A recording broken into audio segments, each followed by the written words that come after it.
The clothes were the part I couldn't explain away. Not the shelter, not the food.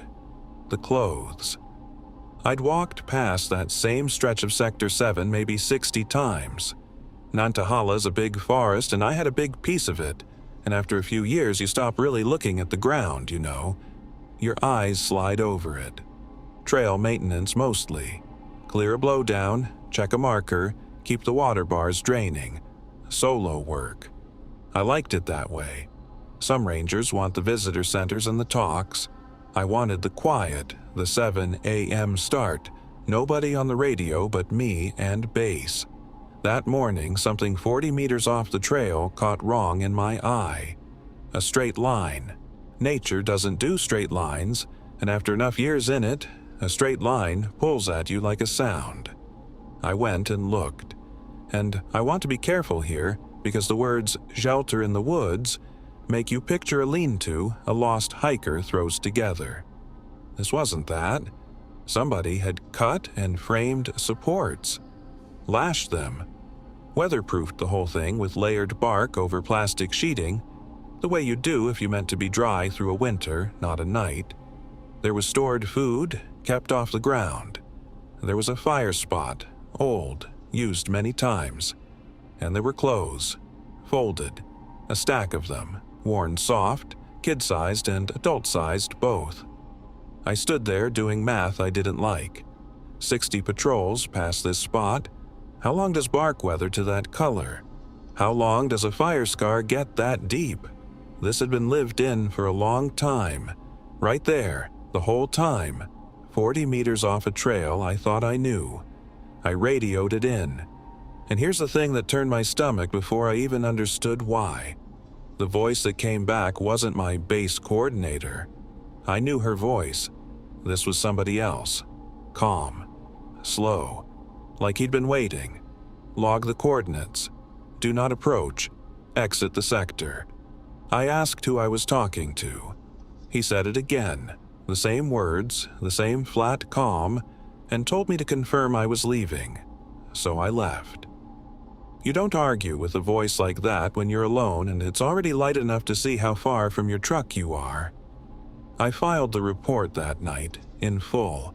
The shelter, the food, the folded clothes. 3 days later, I pulled up the follow-up on the case. One line. Closed, no findings, no findings. I measured that structure. I photographed it. I stood inside it. I checked the sector database at the end of the quarter, the way you do before rotation. That patch of Sector 7 had been quietly pulled from the standard rotation. Nobody walks it now. It wasn't marked dangerous. It just wasn't there anymore, as a place we go. I still have the photos on my own camera. I look at them when I start to think I imagined it, because that's the trick your head plays. It wants to sand the thing down until it fits. The photos don't let it. The straight line's right there. The folded clothes are right there. I never found out who lived there. I'm not sure I want to. What bothers me isn't that they existed. It's that somebody knew, and the answer to knowing was to erase the trail instead of the shelter. Adult clothes and children's clothes, folded in a shelter built to last winters, 40 meters off a patrolled trail, and an order to walk away from a voice he didn't recognize. So here's what I'd ask you. If people were living out there, whole families going by those clothes, is the frightening answer that nobody in charge knew, or that somebody did, and decided the safest move was to stop sending rangers down that trail? One means they slipped through the cracks. The other means the cracks were made on purpose. Which do you think it was? I've told this to exactly 3 people, and all 3 did the same thing. Went quiet, then changed the subject. So I mostly stopped telling it. But it's been sitting in me for a while, and I'd rather it live somewhere other than my own head. I run. That's the context you need. Not casually. I do long technical loops most people would call a bad idea. Alone, early, in country where a rolled ankle is a real problem. I'm not reckless about it. I check in, I carry what I should. But the whole point, for me, is being out there before anyone else when the trail is mine. The Hurricane Ridge Loop in Olympic is 14 miles and I'd run it maybe a dozen times. 6 a.m. start, clear day, day pack, no drama. I know that loop the way you know a song, which is how I noticed at around mile 8 that something was wrong with the quiet. It wasn't a sound exactly. It was a rhythm in the trees off to my left. Movement, keeping pace. And the first few seconds you tell yourself deer, elk, whatever.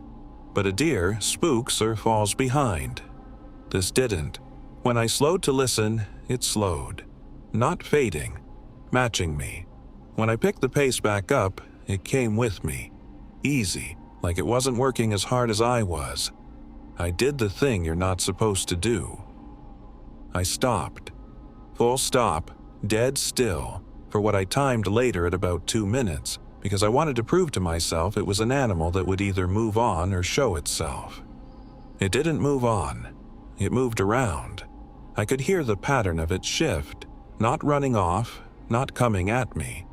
Circling, wide, unhurried, working from my left toward the front of me through the tree line. Assessing is the word my body used before my brain agreed to it. Whatever ran the human part of me took over and I got my phone out and shot a few frames toward the movement, hands not steady. Then I ran, not jogged. Ran like the trailhead was the only real place left on Earth. I made it in under an hour, 11 minutes faster than I'd ever run that loop. I didn't feel proud of the time. I felt like prey that got lucky. There's a ranger at Olympic I actually know, not just a uniform. I showed him the photos that afternoon, half hoping he'd laugh and point out a shadow. He looked at them for a while. Then he said, "Don't post those." I'm serious. Delete them. I asked him why, and he said the thing I can't get out of my head. He said, "You're not the first person to see that on that loop." He said it like it was supposed to make me feel better, like being one of many was comfort. I didn't delete the photos. I sent them here instead. The clearest one shows a shape standing between two trees, and I've looked at it more than I'd admit trying to make it a bear. The proportions are wrong for a bear. They're wrong for a person carrying something. They're just wrong, in a way that a photograph shouldn't be able to be. Something that paced him stride for stride, then circled to assess him. And a ranger who admitted others had seen it on that exact loop, like that was reassuring. Here's the question I keep landing on. The thing didn't flee and it didn't attack. It kept pace, it circled, it watched, and it let him go. So, was he never actually in danger?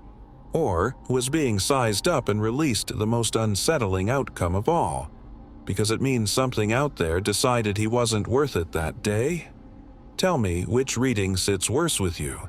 The last account isn't something a ranger saw. It's something a hiker dug up at the base of a trail post. And what was inside it is the reason she stopped hiking alone. That's next. The tooth is what I keep coming back to, and I hate that, because the tooth is the smallest thing in the whole story. Let me back up. In 2019, I was doing a lot of solo hiking in the Smokies. It was a hard year for me personally, and the trees were the only thing that shut my head up. I wasn't some novice wandering off marked routes. I stayed on trail, I knew my sections, I did everything right. I mention that because people always want to make a story like this the hiker's fault, and it wasn't. I was standing exactly where the park tells you to stand. At the base of a trail marker post, the ground was disturbed. That's all it was at first, a patch that didn't match, soil turned and packed back down, not quite flush. I've filled enough garden beds to know the look of ground that's been dug and refilled. Against my better judgment, I crouched and worked at it with a stick. There was a container, handmade, not a store thing, Not one of those little geocache tubs people leave with a logbook and stickers. Somebody had built this, sealed it, and buried it at the foot of a marker where 100 people a day walk past without a glance. Inside was food, preserved, packed, careful, and a map, hand-drawn, of the trail system, but wrong. Sections marked in a notation I didn't recognize, little repeated symbols that weren't trail signs, weren't anything I could place. And down in the corner of the container, small, pale, unmistakable once your eye caught it, a tooth. Human. I'm not a dentist, but you know a human tooth when you're holding a thing that has one in it. I put it all back. I don't fully know why. Some animal part of me did not want whoever built that to know it had been opened. Then I hiked out faster than I've ever hiked anything, and I reported it. Because that's what you're supposed to do. Here's where it goes quiet in a way I still can't sit with. I got a case number. I called weeks later to ask what came of it. The number didn't pull up anything the person on the phone could talk to me about. I asked about the container, where it went, what was in it. I was told it had been logged as returned to the owner. The owner. I sat with that word for a long time. Who is the owner of a buried box with a tooth in it? Whose is it? Nobody would tell me, and I don't think it was because they were hiding some big secret. I think it was worse than that. I think nobody actually knew, and return to owner was just the box on the form that made the problem go away. I went back that next spring to the marker. It had been replaced. New post, and the new one has no number on it, where every other marker on that trail is numbered. I stood there feeling like I'd made the whole thing up, except I hadn't, because I'd held the tooth. I hike with other people now. Always. Not because of the shelter or the shape in some other person's story, because of one small pale thing at the bottom of a box that somebody buried where I was standing. A handmade box at the base of a trail marker. Preserved food, a map and a notation nobody could read, and a human tooth. Logged as returned to an owner no one would name. So here's the real question. Was that cache a marker itself? A message left in a place chosen on purpose, meant to be found? Or was it never meant to be found at all? And she opened something that was only ever supposed to be seen by whoever put it there? One means it was for us. The other means she read someone's private mail. Tell me which is worse. Subscribe to Obscure Nights.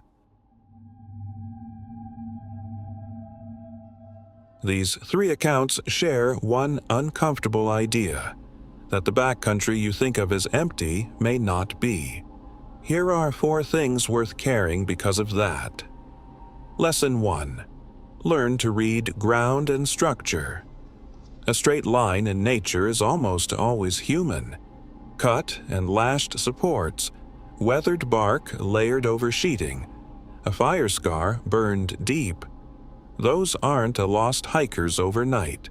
They mean long-term, and they mean occupied. If you find that, you don't investigate it. You mark it from a distance, and you leave.